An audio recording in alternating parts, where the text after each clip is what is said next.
හොඳයි. දැන් අපි කලින් කිව්වේ මැෂින් එකේ මැස්ම වෙනස් වෙච්ච එක විදියක්. ඒකෙම අනිත් පැත්ත මේ තියෙන. දැන් ඕගොල්ලෝ කලින් දැක්ක මැස්ම මැහුවට පස්සේ රේන් දෙකට වගේ එළිය පැත්තට ගෙතිලා තිබුණා.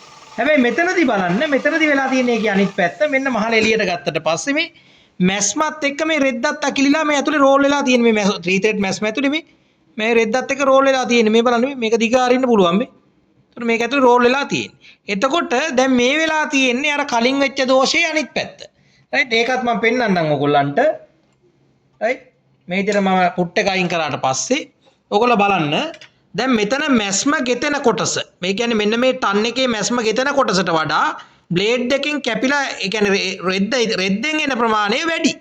එතකොට මොකද වෙන්නේ?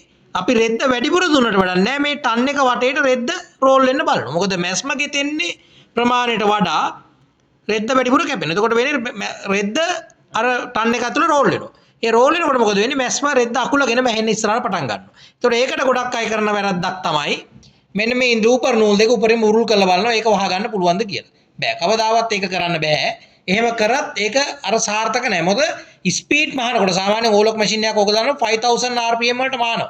ඒතර මහනකොට ලූපර් නූල් අනවශ්‍ය විදිහට බුරුල් වෙනවා කියන්නේ ලූපර් නූල් කැඩෙනවා. දැන් ඔයගොල්ලන්ට ප්‍රශ්නයක් ඇති. දැන් ලූපර් නූල් තද කරාමත් කැඩෙනවා කියනවා බුරුල් කරාමත් කැඩෙනවා කියනවා. ඔව්. තද කරාමත් නූල් කැඩෙනවා බුරුල් කරාමත් නූල් කැඩෙනවා. බුරුල් කරාම වෙන්නේ නූල් පැටලිලා කැඩෙනවා. තද කරාම නූල් ගමන් ගන්න බැරුව කැඩෙනවා. එහෙනම් ඔන්න ඔය අවස්ථා දෙකම වෙන්න පුළුවන්. හරි. දැන් අපි කලින් කිව්වනේ දෝෂේ. දැනුත් කිව්ව දෝෂයක්. දැන් මේක නිවැරදි කරගන්නේ කොහොමද? එහෙනම් මේක නිවැරදි කරනවා නම් හොඳට මතක තියාගන්න අනිවාර්යයෙන්ම රයිට් ලෝවර් නයිෆ් එකේ එජ් එක ටන් එකේ නූල ගෙතෙන ප්‍රමාණයට සාපේක්ෂව තියෙන්න ඕනේ. ඒ කියන්නේ මෙන්න මේ ලෝවර් නයිෆ් එකේ එජ් එක ටන් එකේ නූල ගෙතෙන ප්‍රමාණයට තියෙන්න ඕනේ. ඒ කියන්නේ මෙතන ඉන්නේ කැපෙන්නේ. රයිට්. ඒතකොට ඊට සාපේක්ෂව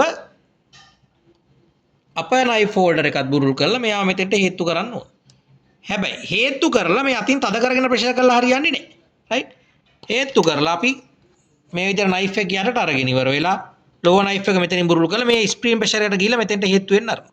ඊට පස්සේ අපි අනිවාර්යයෙන්ම දැන් නයිෆ් ඇඩ්ජස්ට්මන්ට් එකක් කරපු නිසා අනිවාර්යයෙන් මේ විදිහට නූලක් දාලා මේ නයිෆ් එක මේ විදිහට කැපෙනවද කියලා බලන්නත් ඕනේ. රයිට්. එහෙම කපලා අපි දැන් මහලා බලමු අපේ මැස්මේ දෝෂය නිවැරදි වුණාද කියලා. හොඳට මතක තියාගන්න 5 thread සහ 4 thread කියන ඕනම මැෂින් එකක මේ මැස්ම හැදුවට පස්සේ දැන් මේ විදිහට විත් එක හැදුවට පස්සේ ඊට සාපේක්ෂව මෙන්න මේ පුට්ටේ උඩ තියෙන ගයිඩ් එක බුරුල් කරලා ඒ ගයිඩ් එක ඇඩ්ජස්ට් කිරීම හෝ නැත්තම් අනිවාර්යයෙන්ම පුට් එකේ මෙතෙන්ට 4 thread වල නම් එනවා මෙතෙන්ට පොඩි ගයිඩ් එකකුත් එක ෆ්ලැට් ඇණයක් ඒ ඇණේ බුරුල් කරලා පුට් එක වම දකුණ අරගෙන නීල් එකට බැලන්ස් කරන්න ඕනේ නැත්තම් මානකොට නීල් එක කැඩෙන්න පුළුවන් රයිට් දැන් අපි මහලා බලමු කොහොමද මැස්ම ගුණාත්මකතාවය කියලා රයිට්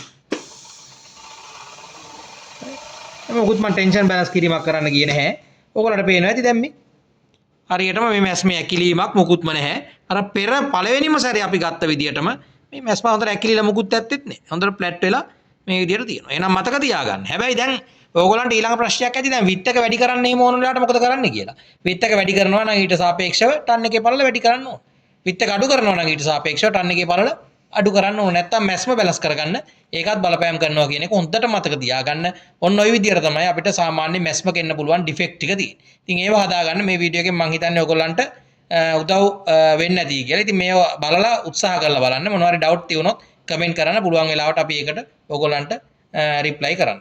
ස්තුතියි.